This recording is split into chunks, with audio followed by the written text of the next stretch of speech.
Yes, ẹ káàbọ̀ sórí ètò Lady K Ìfẹ́ Olúwa show. The baby of Yorùbá nation, mo tún ti lọ gbede. Tẹ́ bá gbọ́ mo gbede oyin mọ́mọ́ o ládùn púpọ̀ oyin mọ́mọ́ mo tún ti gbede o. Ẹ jọ̀ọ́ torí t'Ọlọ́run gbogbo ẹ̀yin mọ́mì ẹ̀yin daddy tẹ́ wà lórí platform Lady K Ìfẹ́ Olúwa show. Ẹ jọ̀ọ́ ṣá learn one or two things láti gbogbo pàṣẹ fídíò wọn tí mò ń gbé wá yìí. Mi ò gbé wá ká kọ̀ rẹ́rìn lásán o, ká fi kẹ́kọ̀ọ́ ni o. Ṣé àwọn èèyàn ṣe bá ṣe nínú ayé? Ṣé àwọn èèyàn ṣe bá rìn? Àwọn kí ló yẹ kéèyàn ṣe? Àwọn bó ló yẹ kéèyàn rìn sí? Àwọn kí ló yẹ kéèyàn kó lámojú kúrò fún? Àwọn kí ló yẹ kéèyàn má lámojú kúrò sí? Àti bẹ́ẹ̀ bẹ́ẹ̀ lọ. Àti wípé báwo lèmi náà ṣe lè ṣe tí mo lè jẹ́ èèyàn nínú ayé? Ẹ̀kọ́ tẹ́lẹ̀ kọ́ fún gbogbo àwọn nǹkan bẹ́ẹ̀ yẹn wà náà àwọn fídíòs tí máa ń gbé wá o. Gbogbo àwọn fídíòs tí mo máa ń gbé wá yẹn ẹ̀kọ́ kúnnú gbogbo ẹ̀. Someone like me, when I'm watching those videos, mo máa wà focus gidi ni, no disturb. Kódà bọ́ mọ́ pè mí lásìkò yẹn mi ní dá lóhùn because I want to learn. Ọgbọ́n tí mo kọ́ lórí social media ó ju ọgbọ́n tí mo ti ní tẹ́lẹ̀ lọ. Ìwọ tó bá comment sí social media, especially you speaker, tó bá kẹ́kọ̀ọ́ mẹ́kọ̀ọ́ lórí social media, ó jẹ́ pé ọ̀rẹ́ nìdí kan lọ wẹrí fún ẹ lódò. Because a lot ló ń ṣẹlẹ̀, a lot ni wà face. Báwo ló ṣe fẹ́ handle ẹ̀? Ẹ mọ ohun tẹ́ yẹ ọkọ tẹ́mi ti face lórí social media. Recent mo ṣì ráwọn tó tún ṣe kiri tó ta sí mi roughly lórí social media. Orí social media náà ni mo ti kọ́ ẹ̀kọ́ tí mo fi win ní gbogbo battle yẹn. Orí social media ni.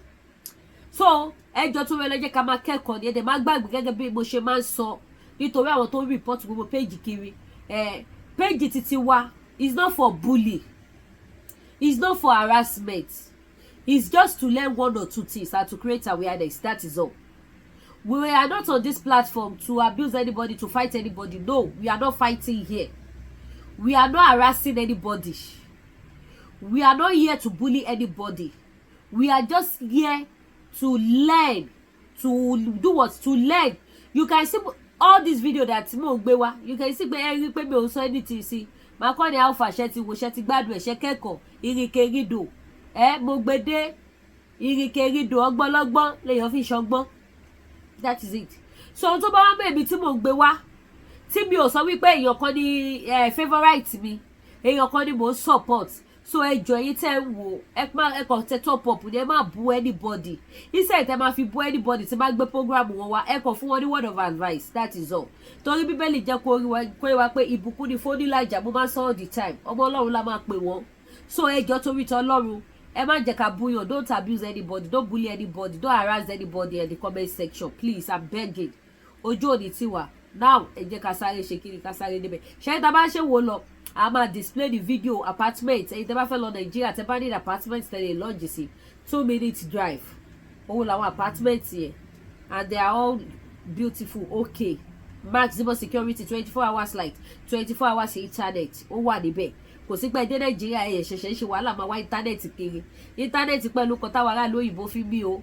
Yes, because òun la fi mọ gbogbo bó ṣe ń lọ. Ìlú òyìnbó you dey ìdọ̀ ká ní Nigeria ni wàá tójú bọlé wàá yọjú síta wàá wo bó ṣe ń lọ nílùú.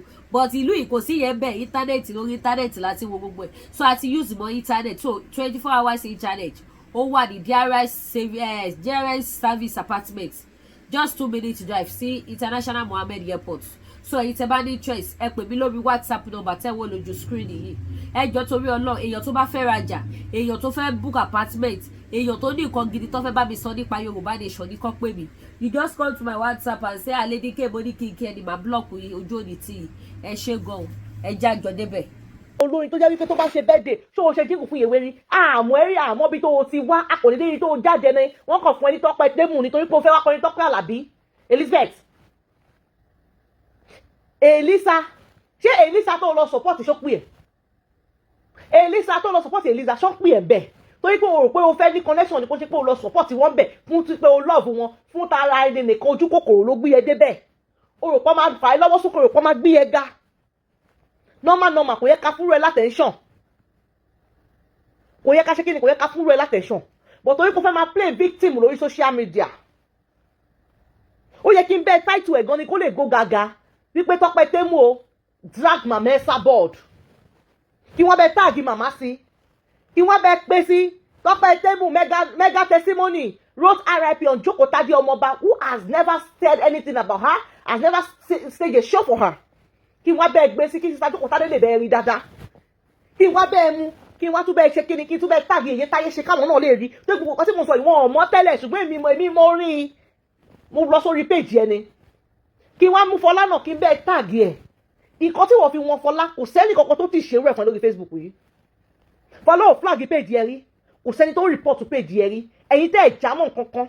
Ẹ̀yin ọmọ ẹrú lásán ìwọ́dẹ̀ ó tún wá ní ìgbéraga ó tún wá jọrọ ẹ lójú. Láyé ẹ mo tún sọ lẹ́ẹ̀kan sí má ẹ bá gbé àmẹ́bọ títí wa ó sí lára wa ọlọ́.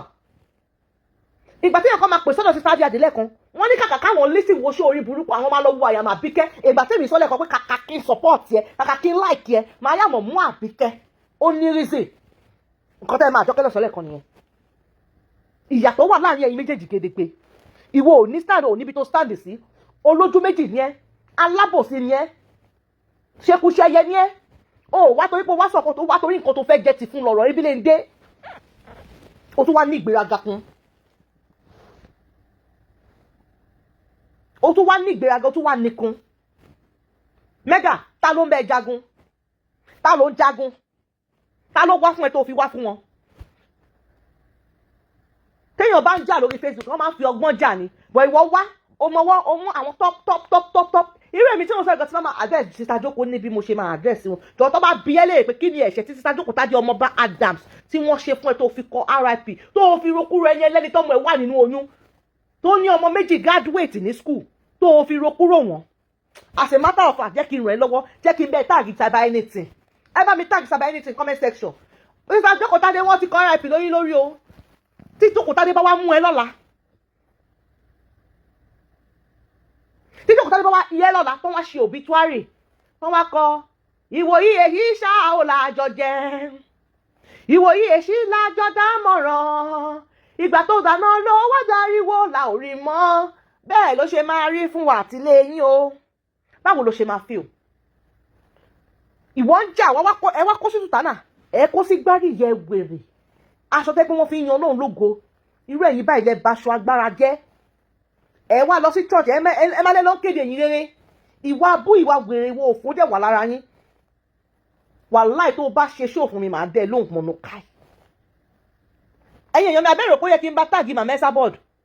Ìgbà tí màmá tún fẹ́ àdírẹ́sì ọmọ ìlànà ọmọ yìí ni màmá gbé torí pé àwọn tó o bá níwájú ló tẹ̀ báṣu.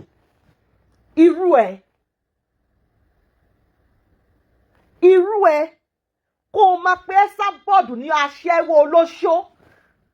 Níbo ló ti rìn wá Tọ́pẹ́tẹ́mù?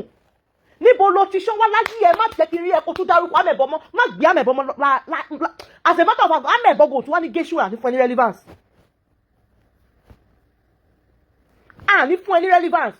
Èèyàn bú ni èèyàn bí ni ẹ èèyàn bí tó rí ọmọ lè balùwẹ̀.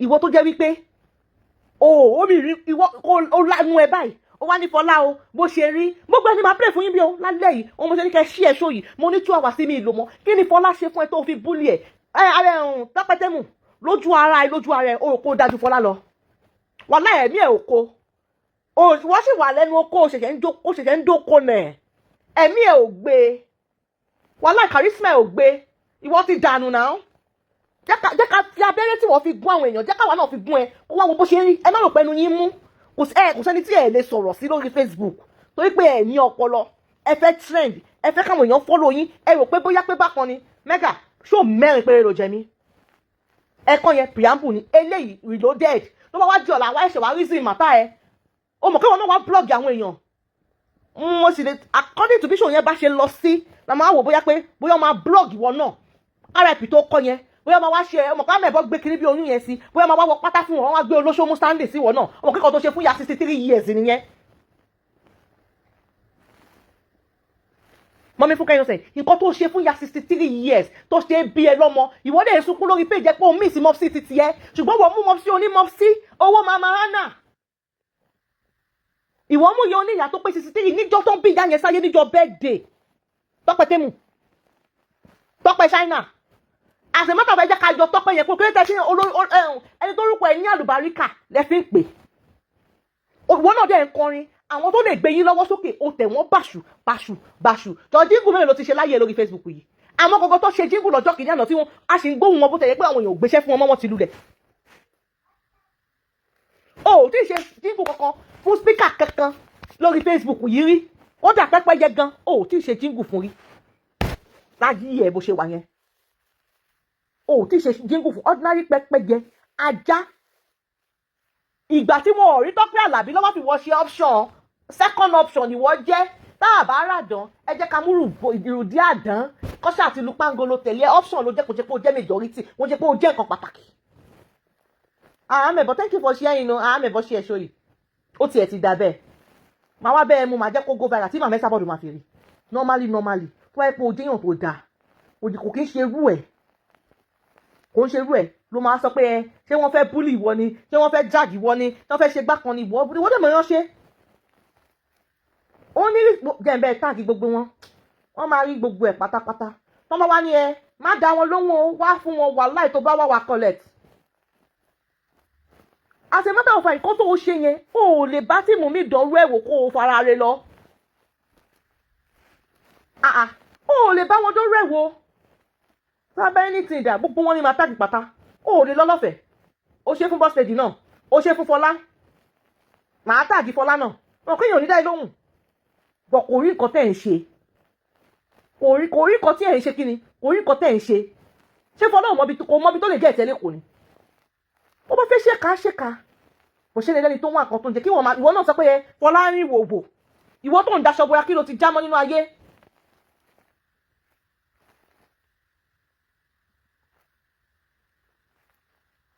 jẹ́ bẹ́ẹ̀ kọ́ sí Tọ́pẹ́ blog yìí o Tọ́pẹ́ Tẹ́mù blog yìí o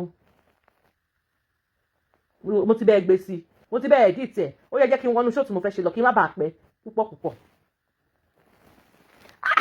Táwa Àdìsá àwọn tiwa tipẹ́ lélẹ́yìí o ẹkùn 1930 years o ẹkùnjọ́ mẹ́ta Tọ́pẹ́ Tẹ́mù ẹni tó bá rí mi tí mò ń sọ̀rọ̀ pọ̀ntọ̀pọ̀ntọ̀pọ̀ntọ̀ ẹ bèrè pé kí ni Tọ́pẹ́ Tẹ́mù ṣe tí mo fi sọ̀rọ̀ mo máa yọ kíní lójú kámẹ́rà mi máa wá sọ ìpín ẹyọ kọ̀ọ̀kan tí Tọ́pẹ́ Tẹ́mù ṣe tó faru reaction yìí because mo sọ pé mi ò kí n fi fẹ́ react lórí nǹkan tí àwọn èèyàn bá ṣe but mo react lórí eléyìí based on ìwà burúkú tí Tọ́pẹ́ Tẹ́mù Tọ́pẹ́ mega testimony wù lórí Facebook yìí. In case tó bá sọ wípé wọ́n kọ́ ni o ṣe this is your page name I'm going to be showing everything. Màá máa sọ̀rọ̀ màá wá ṣí fún láìlẹ̀ anybody tó bá fẹ́ fi pé ẹ fẹ́ pè wọlé ẹ wá pè wọlé Tọ́pẹ́ Tẹ́mù mo tún ṣe ń padà bọ̀ lọ́la ọ̀tí tí máa gbé wá lálẹ́ ó yàtọ̀ tí màá tún gbé wá lọ́la fẹ́yìn tó bá fẹ́ wá líìkì àṣì Tọ́pẹ́ Tẹ́mù ẹ lè go ahead tẹ́ líìkì àṣì ẹ o kò kí ṣerú yẹn lèèyàn máa líìkì àṣì ẹ má máa fún àwọn pípù yìí ní soft landing torí tẹ́ bá fún wọn ní soft landing ẹ ní jẹ́ kó mọ nǹkan tí wọ́n ṣe ẹ ní jẹ́ kó mọ bó ṣe tó ẹ ní jẹ́ kó mọ bó ṣe tó nígbà tẹ́ bá fún wọn ní soft landing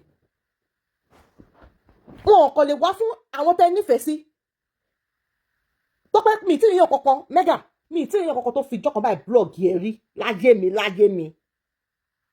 mi ò rí bó ṣe ń bá àwọn èèyàn tó bó ṣe ń drag àwọn èèyàn tó mi ò rí kí kankan ṣe fún ẹ rí pé wọ́n fi pé ìwọ ní monopoly ọgbà tí ò débì kankan ta ló ti pe WhatsApp mi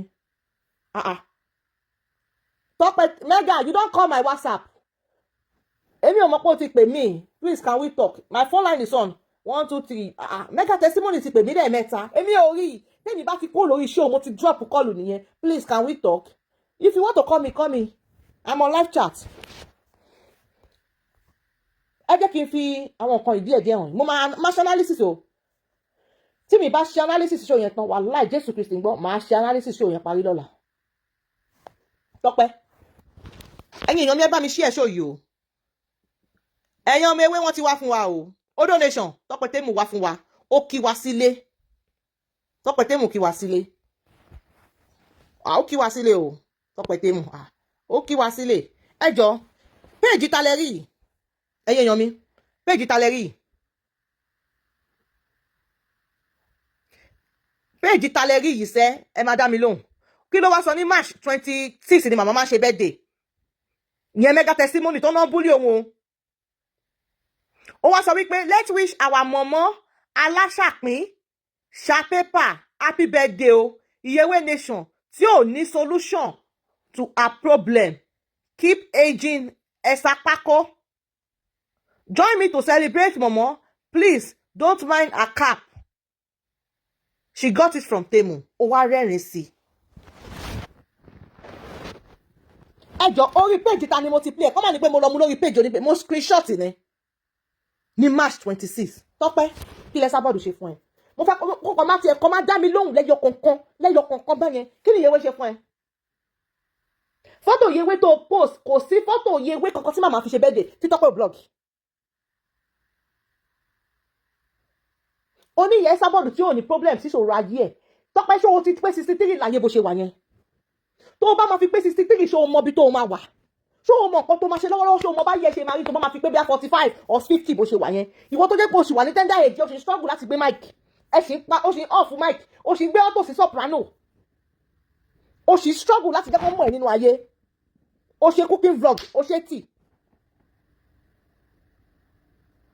onídọ́ ẹ sábọ̀dù o kò rí problem sí nǹkan tó ń ṣe ẹ sábọ̀dù wà ní Dublin ìwọ wà Naija ta ló níṣòro irọ́ níṣòro ẹ ó ga bí kódà ó ga ju òkè Olúmọ lọ ìṣòro ayé ẹ̀ gan wọn tiẹ̀ tí lè ẹ̀pù ẹ̀ tán ìṣòro ayé ẹ̀ gọ́ọ̀mẹ̀ntì yóò lè gbọ́n tán tó bá ń sọ pé bó ṣe wà yẹn ò lè rẹ́ni lẹ́lẹ́kún torí tẹ́ sábọ̀dù bá fi lè ṣe tó bá ṣe ẹ̀ lásán wọn ò bí ìjọba Dublin dá senior citizen lẹ́sàbọ̀dù ibi tí wọ́n bá ṣe lọ gba pension wọ́n máa gbé wẹ́pẹ́ sábọ̀dù lé ni mega aláṣetì tó ní sábọ̀dù aláṣetì ló pẹ́ sábọ̀dù mega aláṣe má yọrí mega ó kọrin ó rí kọ́ ó lùlù ọ̀rẹ́ ní jósì ṣẹ̀kẹ̀rẹ̀ gan ó korò létí àwọn èèyàn mega báwo ló ṣe máa fíw kí n wá lẹ fọ́tò ẹ kí n mú fọ́tò ẹ kí n lẹ tó bá dẹ̀ múnú bí mo lè ṣe tó bá múnú bí mo lè dánwò kí n mú fọ́tò ẹ kí n lẹ mọ́ kí n fi ṣe poster show yìí báwo ló ṣe máa fíw kí wọ́n kọ̀ pọ́ kíkẹ́ ẹ̀ in a negative way tí ì tùrí tán nǹkan tó ṣe kékeré tún nìyẹn o kí ni body count ẹ mega á ti tó bí i 5,000 ẹ ti fẹ́ sórí nǹkan tó bá ti mọ́bìnrin tó ti lè máa body shame obìnrin ẹgbẹ́ ẹ̀ o tún wá body shame obìnrin ẹgbẹ́ ẹ̀ lásán o tún wá ṣe kí ni o body shame obìnrin ẹgbẹ́ ẹ̀ tiẹ̀ lásán ẹni tó ti tó bí ẹ lọ́mọ tó ti tó ṣú ẹ dànù òun ni wọ́n pè ya jẹ́ kó dìde kó fi ṣoge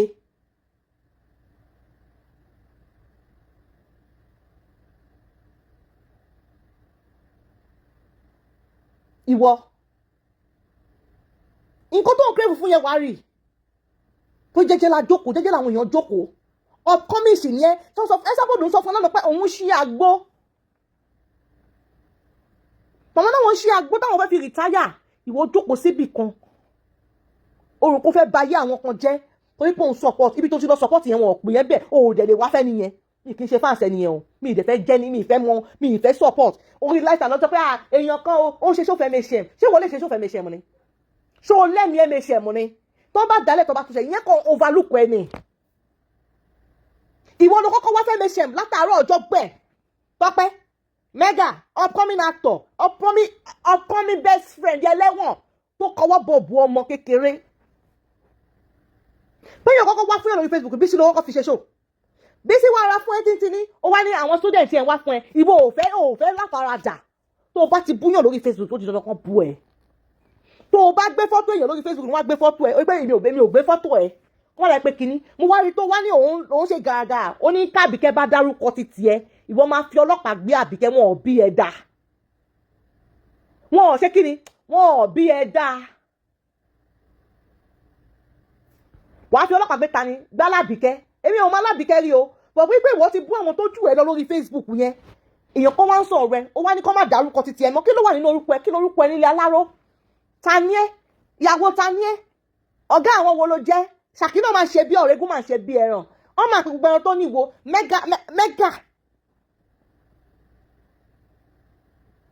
mẹ́gà náà máa ń yọjú ọ̀rẹ́ fídó fádì irúbọ wọn bẹ gbẹ̀gìrì àwọn tẹ́ ẹ̀ rò pọ̀ mọ́ náà bí kó máa dárúkọ Yomi Fabiyi kìnnìkan ṣé o mọ̀ pé ọjọ́ yẹn ó gbé Liam sórí kìnnì ẹ̀ o mọ̀ pé àti ìdèbẹ̀ tó ní kán wo reaction Liam o nígbà tó rí mọ́tò níbi wedding ọmọ Ìyábọ̀ Òjó o mọ̀ pé ní tí ìbẹ̀ débẹ̀ yẹn o mọ̀ pé àwọn ọmọládé lèmi wọ̀n tí ì rí yẹn number 1 nínú àwọn ẹ̀sùn mega ni mo fi hàn yín yẹn ẹ̀sùn ẹ̀ ó pọ̀ wájú mi gan ẹ̀sùn ẹ̀ sì ní fídíò lọ́wọ́ bóyá pátírì ni màá fi yẹn ṣe mega ṣó kọ́kọ́ tẹ́lifọ̀dì bá ṣe fún ẹ lórí Facebook yìí àṣegbé ni mega bali ìtìjú ló bá wò ní bali mega bali ni mo máa pè ẹ́ mega bali òun lèmi fún ẹ yé pé Tọ́pẹ́ Tẹ́mù mọ́ àṣejù ní Tọ́pẹ́ Tẹ́mù mega bali ti wà òkè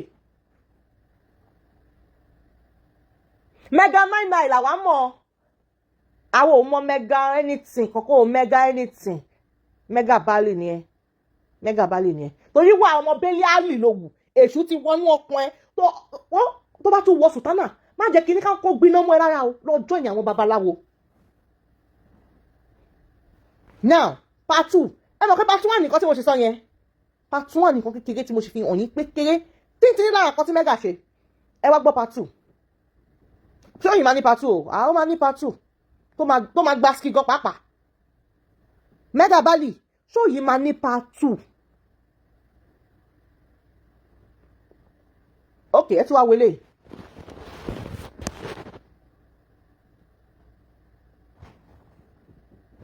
ẹ wo péjì ta lè rí ó ní tọ́kì olóṣó ojú mọ̀mẹ́ sábọ̀dì ló gbé sí o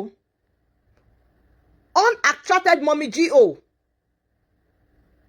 ó tún wá pè ìyá yẹn ní ẹ̀sà dog mega bali ó lanu ó pè ìyá 63 years ní ẹ̀sà dog àwọn nǹkan tẹ́ fi ń ṣe fáàrí lórí social media nìyẹn.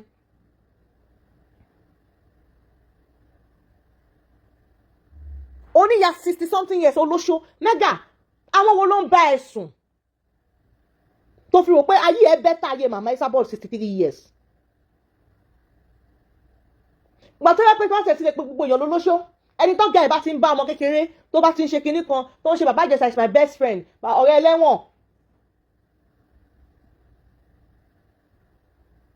ẹ má rò kó bí ẹ pẹ́ fẹ́ wá gé ní grand bẹ́ẹ̀ èèyàn kan ṣe sọ èmi ò ní followers púpọ̀ ṣó mi dẹ̀ kàn lára mo rí pé o ti pe nọ́mbà mi ṣó mi pọ̀ ẹ́ lára ni ẹ bá mi táàgì mega nǹkan tó ṣe fáwọn èèyàn wọn máa ṣe fún ẹ ilẹ̀ ọlá Wednesday Thursday Friday ó ti wà dedicated oh mama 64 thank you for remind mega ṣé pé tiẹ̀ ti orí ẹ̀ ti dàrú mega bali ṣé pé o ti jẹ́ kí n gbàgbé ìjì Esabod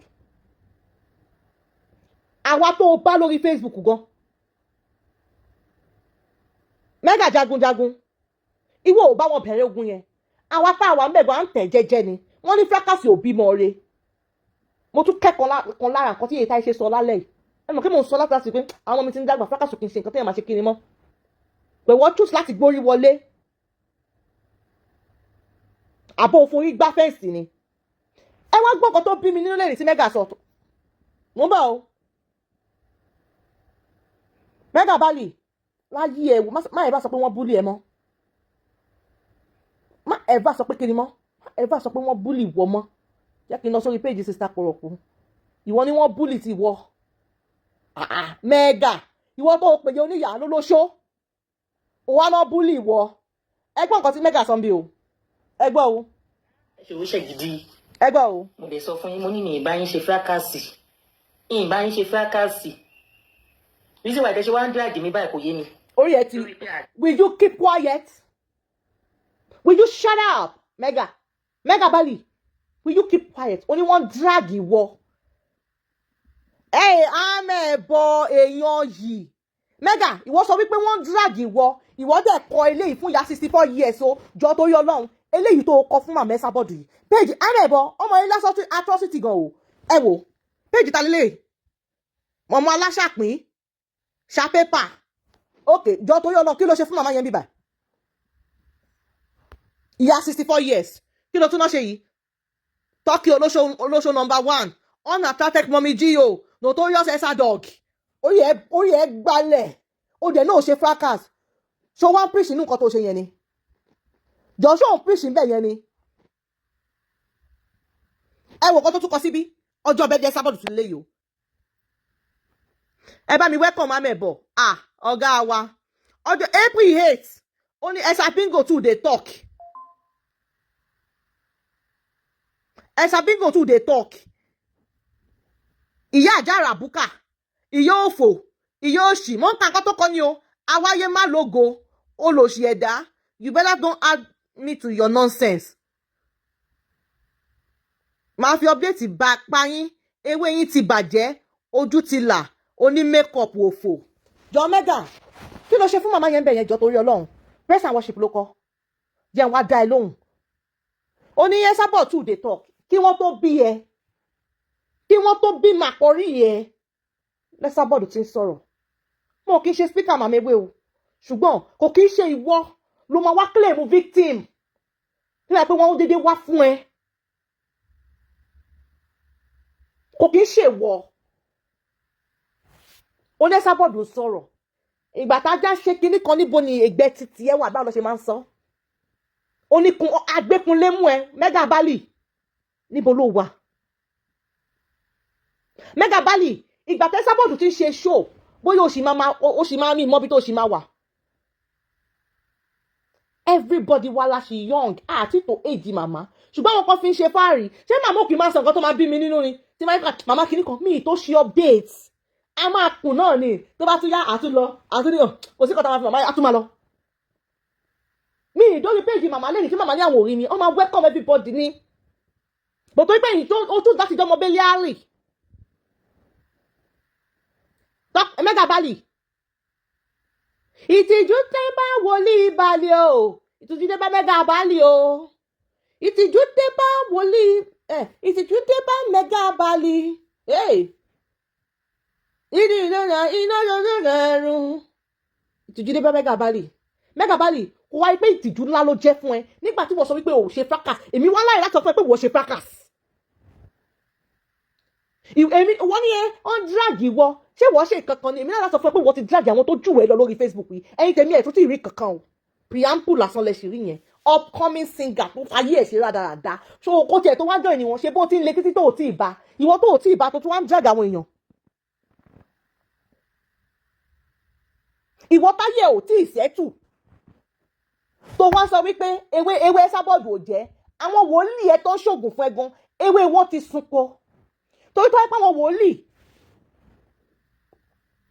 Mega Bali tó bá jẹ́ pé àwọn wòlíì tó ń ṣògùn fún ẹ jẹ́ kí n yọ mega testimony yẹn kúrò bẹ́ẹ̀ Mega Bali ni màá fún àbáyọ̀ṣe kúrò náà dákẹ́ mo máa wá yọ Mega Bali yẹn kúrò màá yọ mega testimony yẹn kúrò màá wá fi Mega Bali sí Mega Bali màá fi sí torí pé ọmọ tó bá sọ pé kí ìyá wọn má sùn òun náà ní fojú borun ẹ̀yin máa ń rò pé tẹ bá ti ń ṣe sí táwọn èèyàn bá ń wòyìn èmi ò mọ̀ pé òun ṣe rádaràda tí mi ì bá wá sórí péjì lánàá èmi ò ní mọ̀ pé ó máa ń ṣe rádaràda tó bá yí nígbà tá àti ẹ̀ mọ̀ pé ẹ̀ exist ìgbà tí ò sógo ògo tó yẹ kó máa pín lò ó tún wá lọ tà á fẹ́ṣù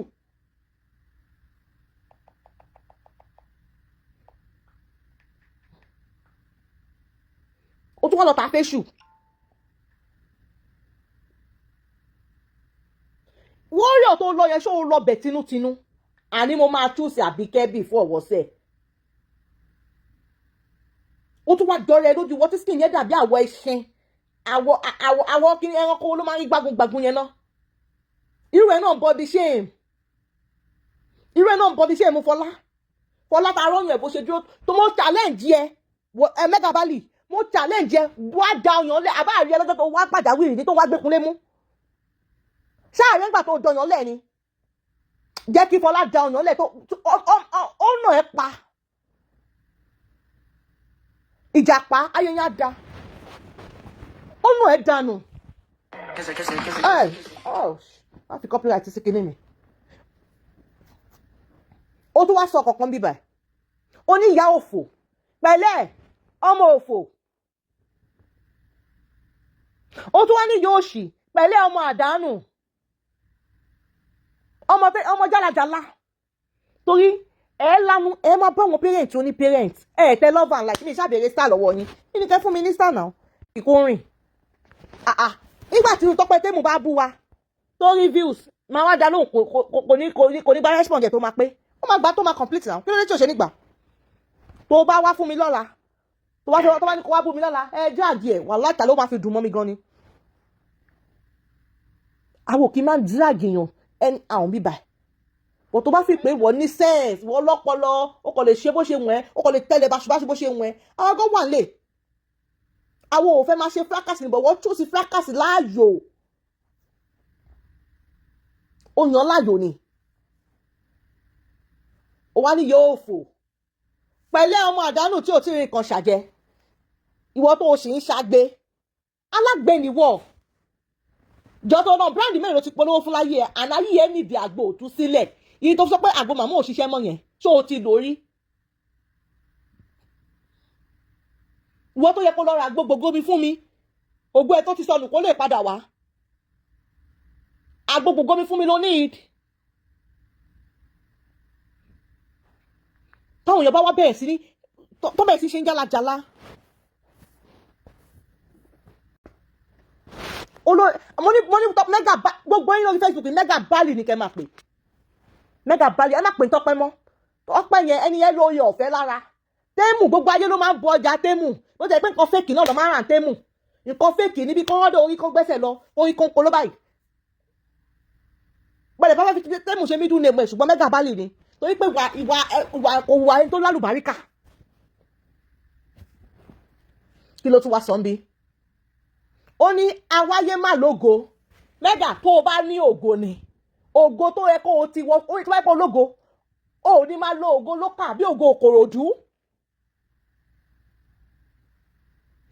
Roslav thank you for joining on my way in the house one love kí ló ṣe profile yín roster ó ní esa board awáyé má lógo èmi kọ́ ni mò ń kà á ó rí pé ẹ wò mi ò parọ́ Tọ́pẹ́ Tẹ́mù ló kọ síbẹ̀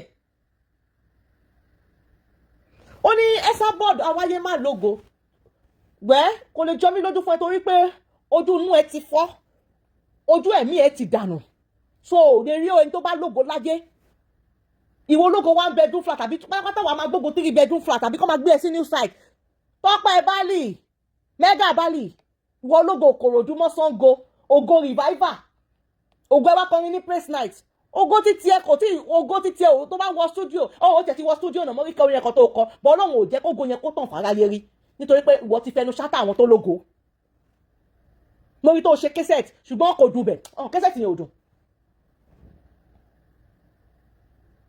kẹsẹ̀tì yẹn kò dùn àbí CD ló ṣe tó bá wò ya 64 years pé ya tí ò lógo ṣó o ti gbé débi tó dé owó fẹ́ máa wá put ti blame lórí pé wọ́n lọ support àwọn jagunjagun ẹ̀wẹ̀ má ẹgbọ́kàn yípo bẹ̀ yẹn irọ́ ni àwọn èèyàn ò bú ẹ torí pé o support àwọn jagunjagun ìwà ẹni as a matter of fact ẹni tó ní fíìmù tó lọ support yẹn ò mọ̀ ẹ́ rí ìwọ ló gbọ́rùn wọ bẹ́ẹ̀ ò dẹ̀dẹ̀ bú you are not part of them from day one.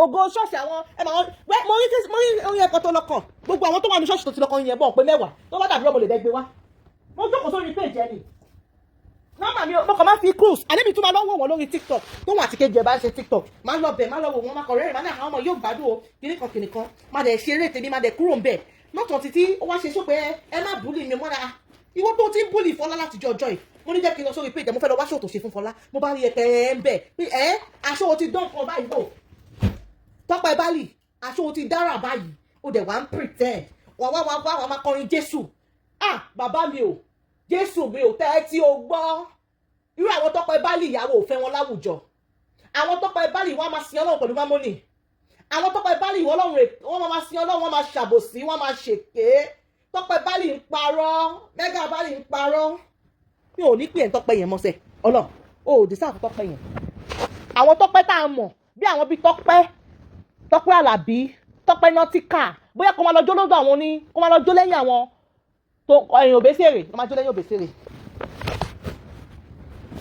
tí ẹ bá máa rí àwọn ògo yẹn àwọn ògo títí ò tí lè tó gba àwọn nǹkan aláṣeyọrí àwọn ògo TikTok ọjọ́ tó bẹ̀rẹ̀ sága èèyàn kan wá sórí péjẹ wọ́n ní mẹ́gà kí ló ń ṣe ó bú wọn lọ́jọ́ yẹn mà ní tó bá ẹni yẹn ṣí ẹ létí lọ́jọ́ yẹn ṣùgbọ́n pé tí ikún mo stream ẹ lọ́jọ́ yẹn o rò pé wọ́n ló gbọ́n jù alábòsí ní ẹ̀wọ̀ wà straight forward ṣé ó wà straight forward ní ẹgbẹ́ tó ń lọ́jọ́ yẹn náà ni ó wà straight forward mo rí pé ó ti pè mí mú ẹ̀ṣẹ̀ rí ni. now oníyẹ olóṣì oní olóṣì ẹ̀dá gbogbo alátàlá nǹkan tó ṣí láyé ẹ̀ kóró ni tó bá lè wòyà 64 tó ní olóṣì ẹ̀dá ni mẹ́gà mọ́tò wo ló ń lò mo tiẹ̀ fẹ́ mọ̀ ṣé àwọn mọ́tò tó lọ́ fi ń ya kiri ẹ̀ ṣé wọ́n lo ní àbò fi ń ya fọ́tò ṣé wọ́n lo ní àbò kan fi ń ya fọ́tò ẹ̀ ní tìjú ìwọ bọ́sí kọ́nà kò yẹ̀ wò Ògo Òkòròdú sọ pé Ògo Òkòròdú àbógo Ṣàngó àbí ó ní mi mọ́ bí tọ́nà ń gbé Ògo dára ìṣàtẹ̀wàpọ̀ Ògo Lókà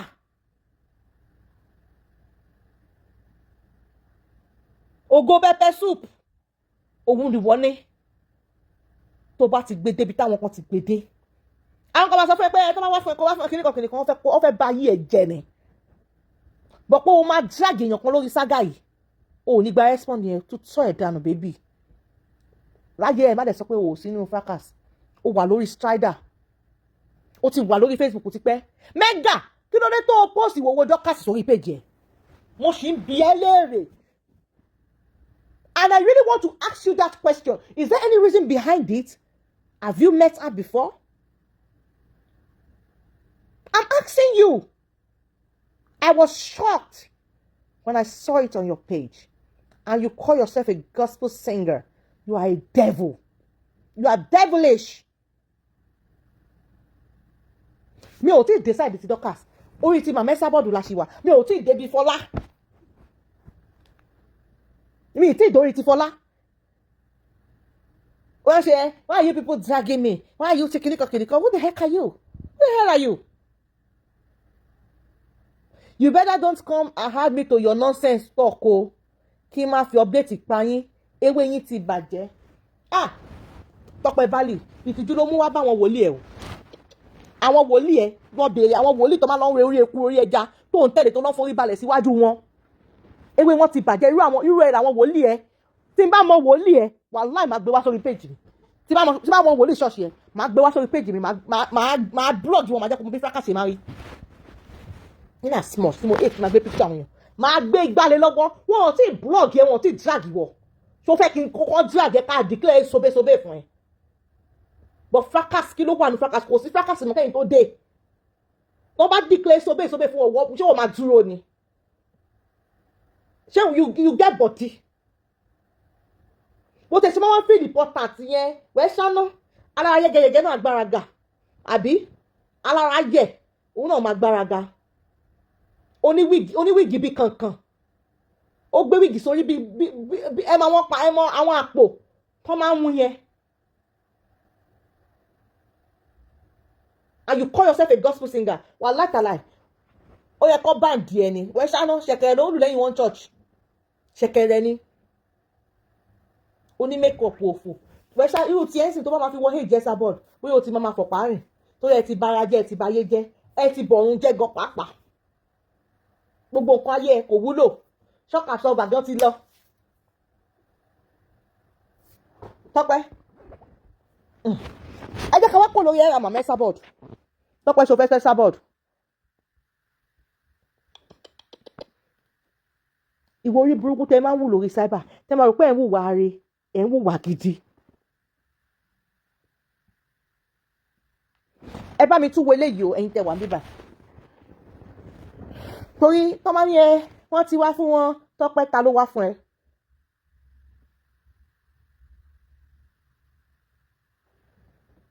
ta ló wá fún ẹ tí o tó wá fún wọn o wá ní wọ́n ṣe my apology video tó àmì ẹ̀bọ kó o gbá lẹ́nu ẹ.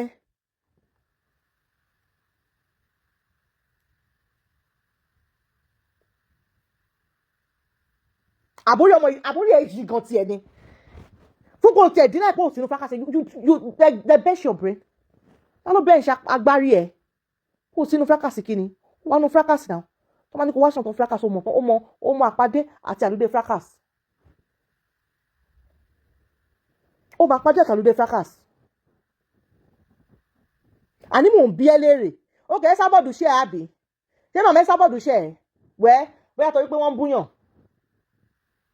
àbí àbọ̀débi ministry orin ẹ rí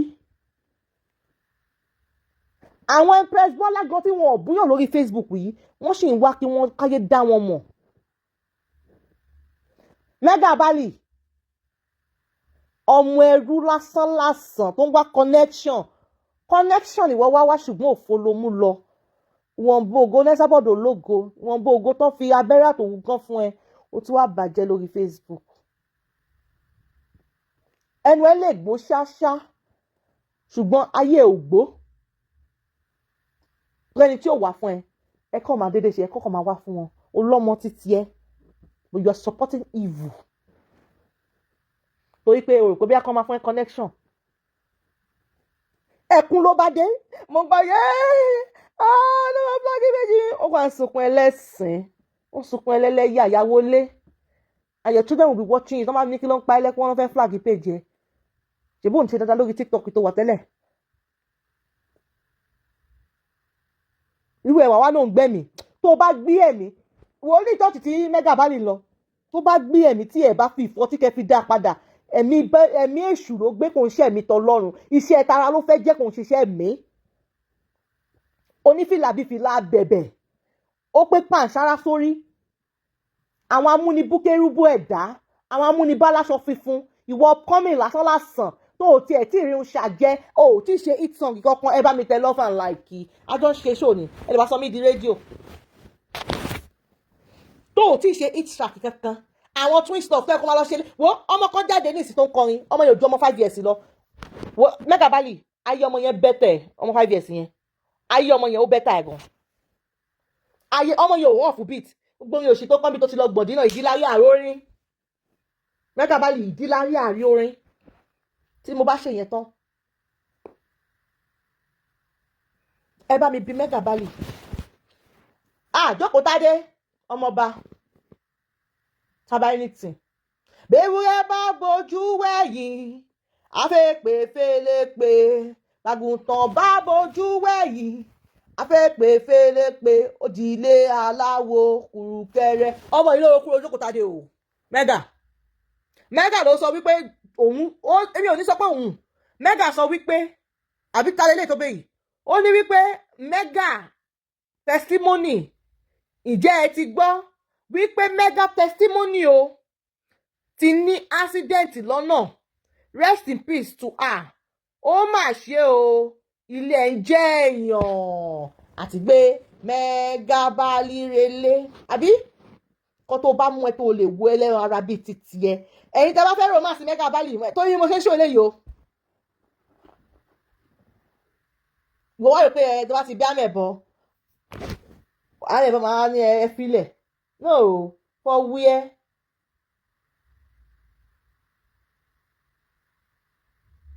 irọ́ pa ẹ́ irọ́ bà tiẹ̀ jẹ́ irọ́ ló gbé dání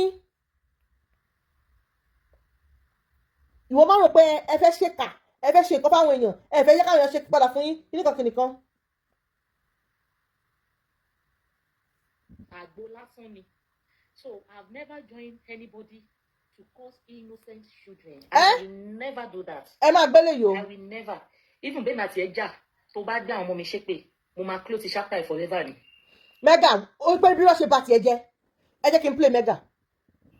mo fi Ọlọ́run ọba tí mo ti ṣe ẹlẹ́rìí mi ò lọlé aláwo rí débi pé wọ́n fún mi ní àfọ̀ṣẹ kí n wá gbé jáde fẹ́yìn èèyàn kí n máa fi ṣépè fún yín àbí kí n máa fi fún yín. ẹ máa gbọ́ o.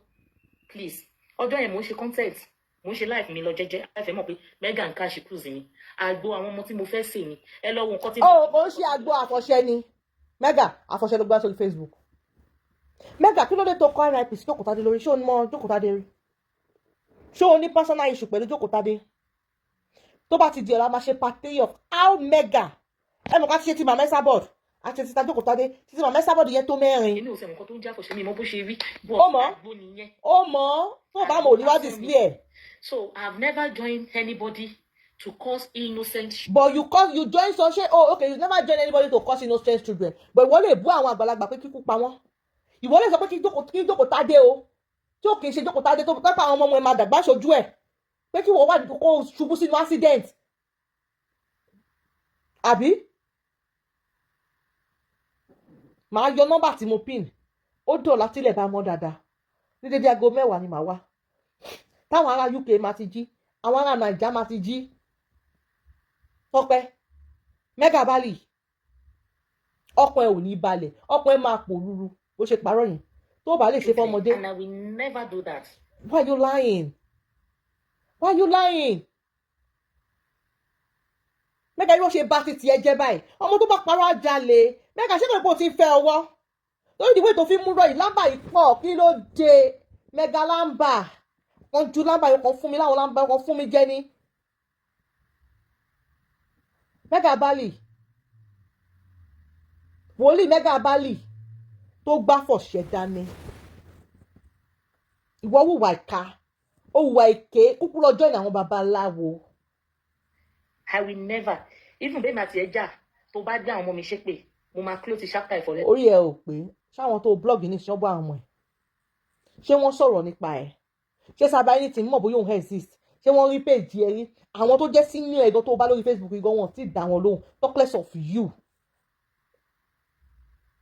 Báyìí forever mo máa shine blocky forever ní ìtì ẹ̀ ní nǹkan ṣe pẹ̀lú ẹ̀ because I will never cause your children in anything mi ní cause àwọn ọmọ tó bí ìwọ tó bá jẹ ìrora tó bá lọ sí labour room tàbí bá ronú fún oṣù 9 o ò ní sọ pé kí táwọn ọmọ ọlọ́mọ bàjẹ́ o. ṣé ń gbọ́ o. So I'm not doing this video to seek your sympathy or to say you people. o ò tiẹ̀ lè rí sympathy o ò lè ráàánú torí Bible kan sọ pé Olúwa sọ pé èmi yóò ṣe àánú fáwọn tẹ́mi yóò ṣe àánú fún o ò dẹ̀ sí lára wọn. o ò ṣe kí ni o ò sí lára wọn àní kí ni sábàáyé ti ń ṣe fún ẹ Tọ́pẹ́ Tẹ́mù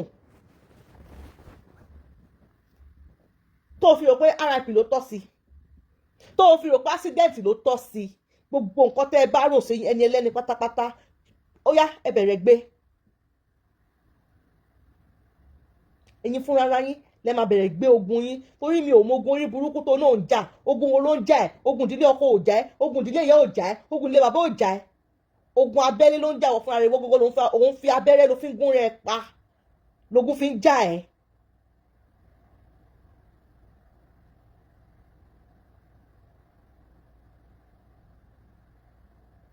ẹ̀yin ìka ṣó yìí máa ní bátírì o torí mi tiẹ̀ tí mú débì kankan rárá mi tí mú débì kankan mi ò tí mú débì kankan. or to say you people should not judge me ẹ máa judge mi bí ṣòkòtò generator àbí báwọn ṣe ń sọ mi ò bá yín jẹgbìn mi ìdẹ̀lẹ̀ bá yín kúgbìn èmi ò bá yín sí nínú fracas. kí ló sọ́ọ̀sì náà ó ní ò bá wọn sí nínú fracas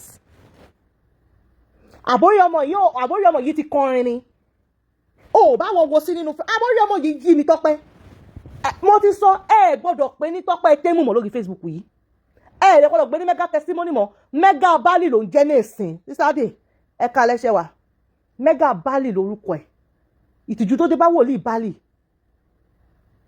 nǹkan tí wọ́n ń ṣe fáwọn èèyàn ọ̀la síríìsì èmi àṣẹ lọ́la síríìsì Dorcas àti mo gbàpò tí wá fún ìwọ gọgọgọgọ Tọ́pẹ́ Mega Bali mo gbàpò tí wá fún ẹ análálùbáríkà èèyàn ló ń jẹ́ Tọ́pẹ́ Àlàbí ẹ yẹ pé ń Tọ́pẹ́ mọ́ yẹ pé rábìnrin Tọ́pẹ́ mọ́ síríìsì Dorcas àti Fọlá lèmi àṣẹ lọ́la ọmọ yẹ ìròyìn tó ṣe fún Dorcas mo rí lórí page yẹ mo screen record rẹ lórí page yẹ ìgbà tó declare Dorcas wanted ṣó màrà tó dá àti dé series yẹn o gbogbo ẹ ni mo ti gbé lórí page yẹn gbogbo oyè tí Dorcas jẹ pátápátá ni wọ́n mọ àlùfáà yìí ló blọọgì pátá ṣó mọ̀ rí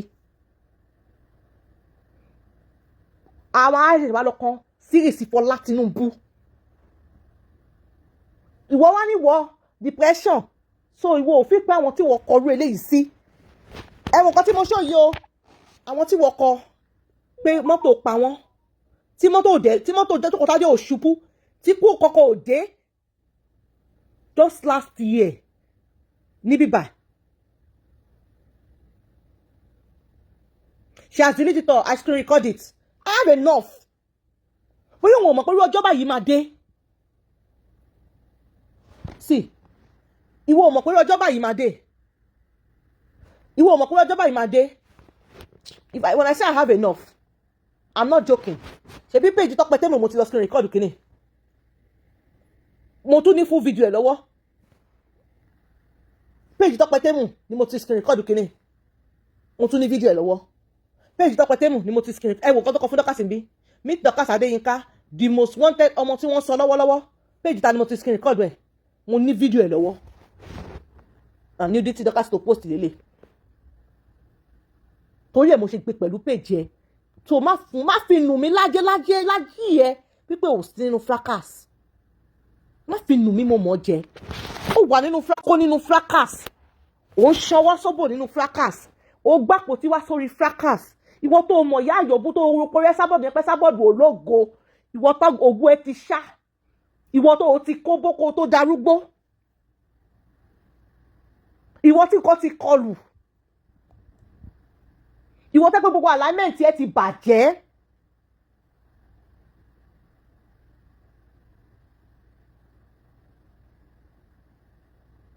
I have this now. I have the nudity picture with her fake name. Ó kàn báyìí gbogbo fọ́tò yẹn papọ̀ ni. Ọmọọṣẹ́ bàbá Ìjẹ̀ṣà tó lọ sẹ́wọ̀n lọ́jọ́ sí. Ó mà ti bẹ̀rẹ̀ sí ní gbégbá iṣẹ́ ọ̀gá rẹ̀ o. Nítorí pé ó máa sọ pé ó wà educated. Ìwọ́n mọ̀ nǹkan nípa kinní kan. You brag too much. Ọlọ́pọ̀lọ́ onísọ̀ndọ̀sì lórí.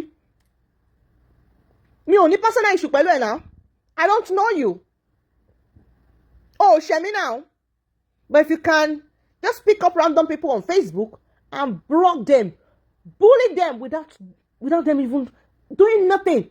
They didn't do nothing to you. And now you're coming online, trying to claim victim. Èmi ò bá yín ṣe fracaso pẹ̀lẹ́ Saint Judy. Reverend Mrs. Tó bá máa fi tó èjì ẹ sábọ̀ 64 yẹn, máa wo nǹkan tó fẹ́ rí, máa mọ bó ṣe fẹ́ rí. Ìjọ tí Fọlá wá bèrè mọ́tò lórí Facebook yẹn. Nǹkan tó sọ ṣe mọ̀ kí mo gbé lórí péjì lánàá gbogbo lọ́n ṣe bojú ẹ̀ jẹ́ èèyàn rí àánú gbà èèyàn rí grace ẹni disgrace ni òun ló ṣe ń rí tìjú gbà how many hours ni mo ti lò 1 hour tí mo bá gbẹ́nu lé àwọn voice note Tọ́pẹ́ Tẹ́mù wòlíì Bálì mẹ́gà olórin Bálì mẹ́gà olóhùn kíkan torí pé iṣẹ́ Ẹ́sàbọ̀dù ni wọ́n bàjẹ́ nínú update yẹn pé wọ́n Ẹ́sàbọ̀dù ò ṣiṣẹ́ mọ́ tèmi náà bá wá mú nísìn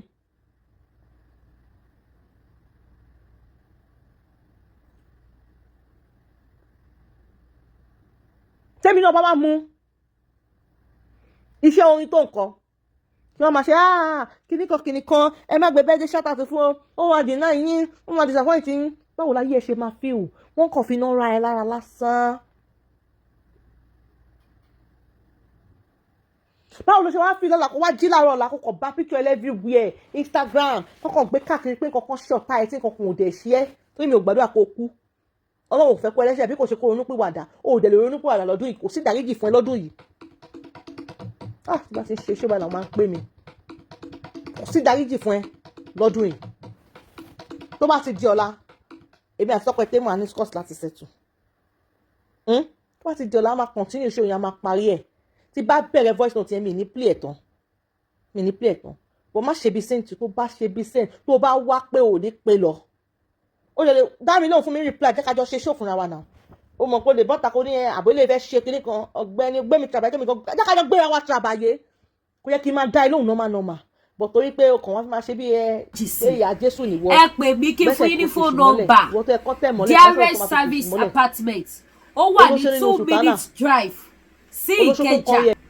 International Airport 2 minutes drive is a very nice place ẹ lè lodge síbẹ̀ fún 1 month 2 months bẹ́ẹ̀ bá ṣe fẹ́ sí ẹ dẹ̀ lè lodge 2 days 1 day níbẹ̀ àwọn òṣìṣẹ́ wà bẹ́ẹ̀ full security ó wà bẹ́ẹ̀ electricity 24 hours ní bí ìgbàpẹ́ wà lábúròdù nínú òkè lọ internet ó wà bẹ́ẹ̀ everything gbogbo nǹkan tẹ́ need pátápátá láti òkè délẹ̀ ló wà ní DRS service apartment ní Ìkẹjà just 2 minutes drive ní sí Ìkẹjà ibẹ̀ ẹ máa feel comfortable ẹ máa be happy very lovely place ẹ jẹ́ kí sáré gbé fídíò ẹ̀ wá fún wa ká sáré jẹ kí ni ká sáré jọ wò just short one orí fóònù tí mo lọ ṣáàjì ló wà ẹ má wá gbàgbé gbogbo èyí tí ẹ bá fẹ́ ra àgbo jẹ̀díjẹ̀dí níléeṣẹ́ TL Natural Aba gbogbo èyí tẹ bá nílò ògùn diabetes gbogbo èyí tẹ bá nílò ògùn manpower gbogbo èyí tẹ bá nílò ògùn kí ló ti ń pè ògùn jẹ̀dí gbogbo èyí tẹ bá nílò ẹ pè mí kí fún yín ní àwọn àgbo tó dá tẹ máa lò láti iléeṣẹ́ TL National Aba. Now ẹ bá mi gbé ojú ayọ̀ sókè, ẹ bá mi wo Dearest Apartment.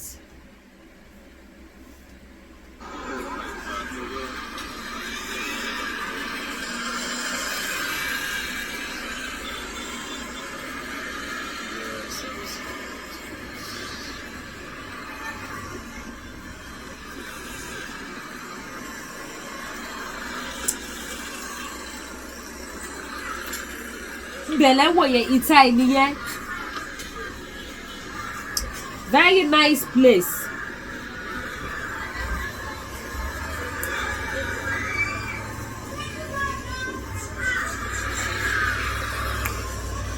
Kò sí wípé ẹ débẹ̀ ẹ be happy ẹ enjoy ara yín àbí wọ́n disturb yín, kò sí yẹn níbẹ̀. Ibẹ̀ wà òkè dáadáa. Gbogbo ẹ̀yin tẹ́ bá dẹ̀ fẹ́ pè mí, wọ́n ti báńdì WhatsApp mi tí gbogbo èèyàn mọ̀. New one Canada number òun lẹ́wọ́ lójú screen. Nọ́mbà tí mo ń lò sí nìyẹn.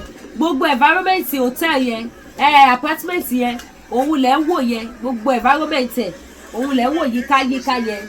Dearest Apartment tó wà ní Ayọ̀ní Village, Máfolúkù, Lagos. Ẹ̀dẹ́ka ẹ̀dẹ́gbẹ̀rẹ̀ tó wà láàrin Dearest Apartment àti àwọn apartment tó kú tẹ̀sí lè máa rí káàkiri.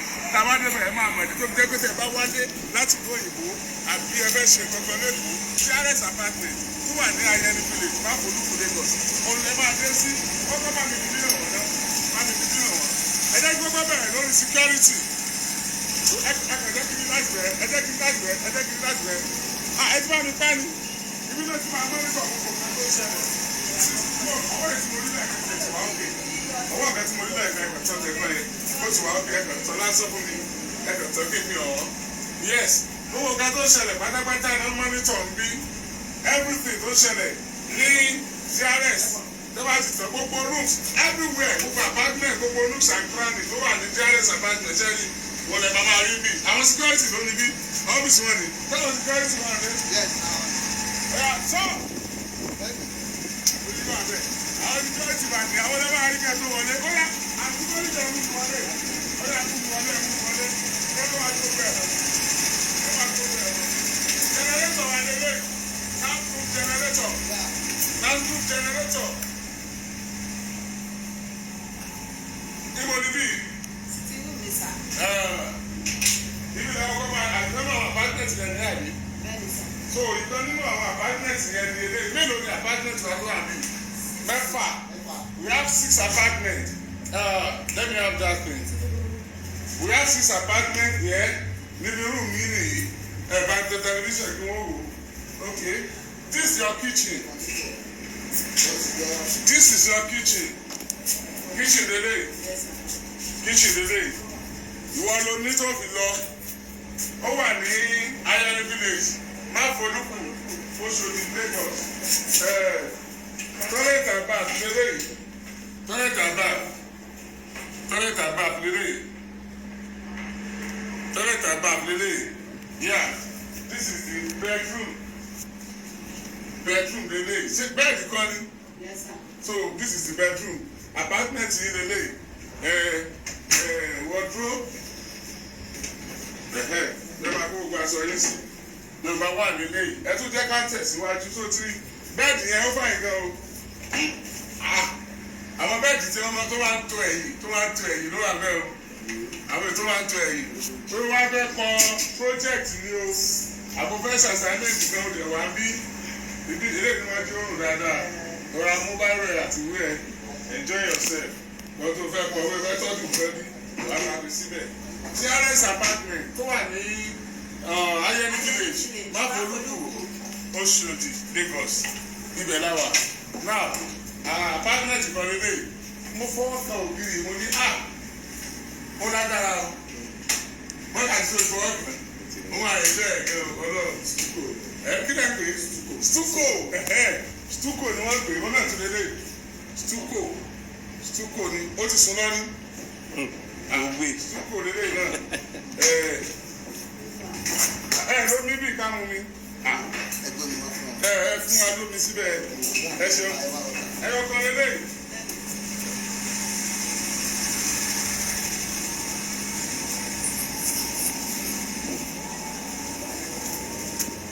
lẹ́wọ̀ yẹn bá wa ṣí ètò ẹjọ́ torí Ọlọ́run ẹjẹ bá mi pín ẹ bá mi ṣí ètò mo fẹ́ lẹ́dùnmáre bẹ̀ yìí. wọ́n lò fún kíchìn yẹn onílé jẹ́ rí pé kò sí wàhálà kò sí ṣòro kankan.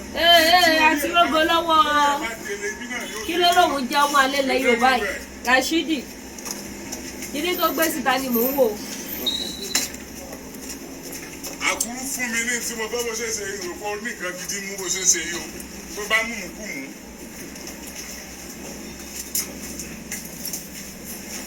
This is another apartment. This is another apartment. Ibi ìgbẹ́ lásán ọba ń gbọ́ ìrìn sùn lọ́dọ̀ rẹ̀.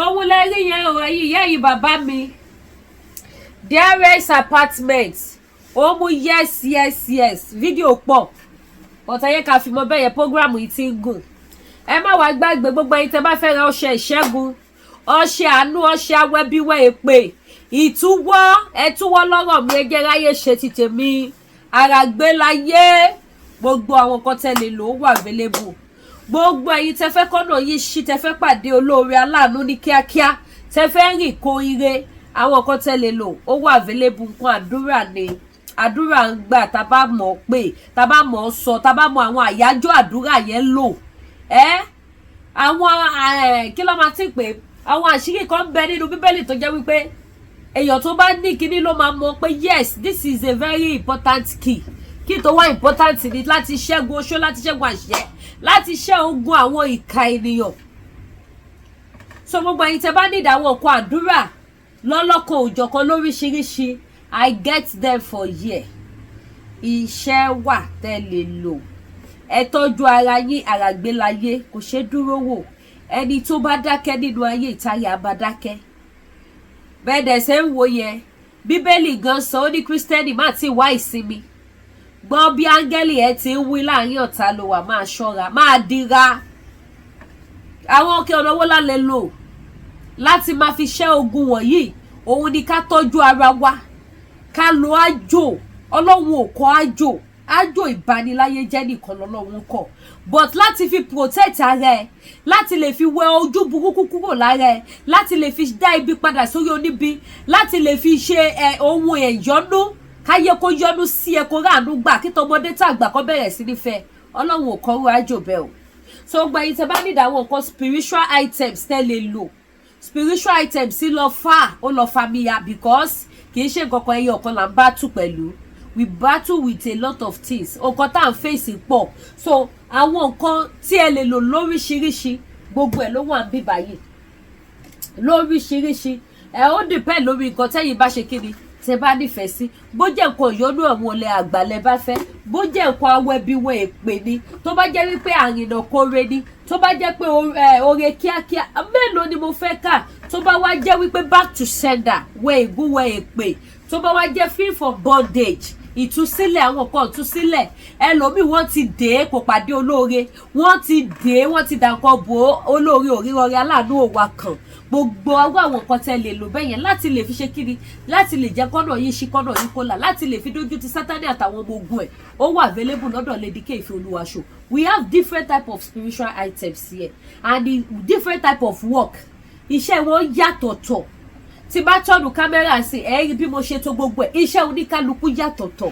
tó sì ṣe kiri tó mú yes nípa ìfẹ́ olùgbàlà àmàjọ ní testimony ayọ̀ nígbà tí ẹ bá lò wọ́n bó ṣe rí nìyẹn kì í ṣe ìfẹ́ mi kì í ṣe agbára mi agbára Ọlọ́run ni kò dẹ̀ ní dójú tì wá kò ní fi wá sílẹ̀ kò dàbí rí bẹ́ẹ̀ ni kò dójú tì mí bákan náà àwọn lọ́fíńdà lọ́lọ́kan òjọ̀kan àwọn pef lóríṣiríṣi ó wà available Holy Michael wà back to sender wà ọ̀nàọ́là wà Miss Paris wà 77 wà Defy Grace wà àti bẹ́ẹ̀ bẹ́ẹ̀ lọ pef wà lóríṣiríṣiríṣiríṣi èyí tẹ́ bá ti fẹ́ ẹ̀yẹ ṣàpèlè dìde kò sí country tí mi ò lè bá yín sẹ́dẹ̀ sí tó bá jẹ́ àwọn lọ́fíńdà tó ti ṣiṣẹ́ sínú ẹ̀ní tó yẹ pé kò máa gbé kan yín sílé màá dẹ̀ sọ bẹ́ẹ̀ ṣe máa lò wọ́n fún yín fún ìṣẹ́gun ni fún àánú ni gbogbo ẹ̀ ló wà available gbọ́ ó wà available èyí tẹ́ bá ti fẹ́ ni ojú òní tí wàdúrà gbogbo wa jọ gbà àjọ ráàánú gbà àjọ rógolo Jésù Olúwa wa, àmín àmín àmín lórúkọ Jésù.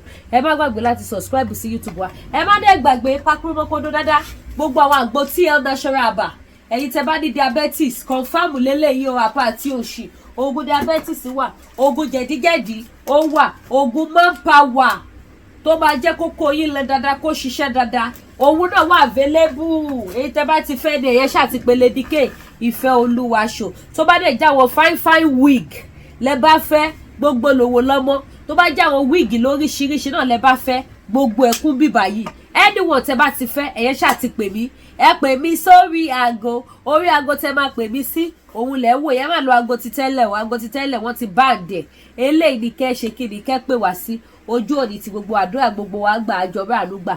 Jésù Olúwa wa, àmín. Bákan náà tẹ́ bá fẹ́ ra àwọn jewelries, àwọn fine jewelries, àwọn yẹn náà ṣe kí ni ó wà ní kalẹ̀ ń bíbà.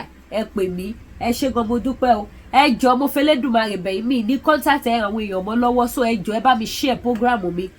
WhatsApp mi tó gbé lọ yẹn ó affect gbogbo nọ́mbà tó connect pẹ̀lú WhatsApp yẹn, so wọ́n jọ band gbogbo ẹ̀ papọ̀ ni, so mi ò ní access sáwọn contact tó wà lórí ẹ̀ mọ́. So ẹ jọ̀ọ́ ẹ bá mi share ètò yìí. Ojú òní tíyìn, ìrì àwa yín rí, àánú àwa yín rí. Ẹ má dẹ̀ gbàgbé láti tẹ top up, ẹ bá wa like ètò yìí. Bákan náà ẹ̀yin tẹ́ bá wò mí for the first time, àbẹ́yìn tẹ́ ti máa ń wò mí ẹ subscribe, ẹ bá mi subscribe sí YouTube channel mi. Kẹ́dẹ̀ bá mi tọ notification bell yín sílẹ̀. Ìrì ajẹ́ títí wà, àánú àwa wa rí o. Ẹ ṣeun gan, ó dàbọ̀.